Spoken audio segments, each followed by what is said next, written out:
বার্সেলোনার পরিস্থিতি দেখে অনেকেই হাসাহাসি করতেছে। যাই হোক, বিষয়টা সেটা না। বার্সেলোনা তো জিতছে, বার্সেলোনা কিন্তু জিতেও হেরে গেছে, সেটা বলতে হবে। আর আরেকটা দল আছে না, লা লিগার Real Madrid.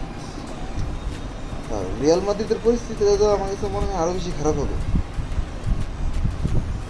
Real Madrid minimum আজকে 3-1 গোলে জিততে হবে যদি ইউসিএল এর সেমিফাইনালে যাইতে হয়, কম করে হলো। আর যেটা বায়ার্ন মিউনিকের মাঠে তো কোনোদিনও সম্ভব না, কারণ নিজেদের রিয়াল আর নিজেদের মাঠেই 2-0 গোলে হারছে সেই দল।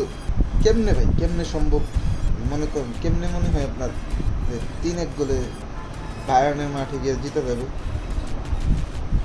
আপনারা কি সেটার সাথে একমত কি না জানাবেন। বার্সেলোনার জন্য আমার মনের অন্তরের অন্তঃস্থল থেকে সমবেদনা, যে জিতেও হেরে গেল, ইউসিএল এর সেমিফাইনালটা খেলতে পারলো না। যাই হোক, এটা পারফরমেন্স ভালো ছিল, কিন্তু বায়ার্নের লাস্ট কয়েক বছরের পারফরমেন্স খুবই বাজে। মানে কপালটাই বাজে, পারফরমেন্স বাজে না, কপালটাই বাজে। কারণ প্রত্যেকটা বছর একটা করে লাল কার্ড খাইতেছে, প্রত্যেকটা বছর একটা লাল কার্ড খাইতেছে। লাস্ট কয়েকটা বছর ধরে খালি লাল কার্ড আর লাল কার্ড, ইউসিএলে আসলে একটা লাল কার্ড খাইতেছে। তো সেই দিক থেকে চিন্তা করলে তার কপালটাই বাজে।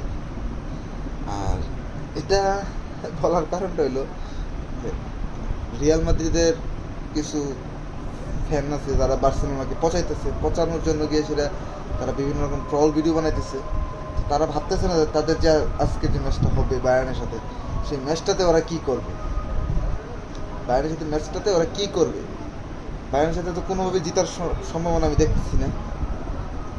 আর জিতলেও যে সেমিফাইনালে যাইতে পারবে তার কোনো গ্যারান্টি নাই, কারণ 3-1 গোলের কমে যদি হয় তাহলে তো কোনোদিনও সম্ভব না, রিয়াল মাদ্রিদও বাদ। তো আপনারা কমেন্টে জানান যে রিয়াল মাদ্রিদ কি যাইতে পারবে কি পারবে না। ঠিক আছে, আসসালামু আলাইকুম।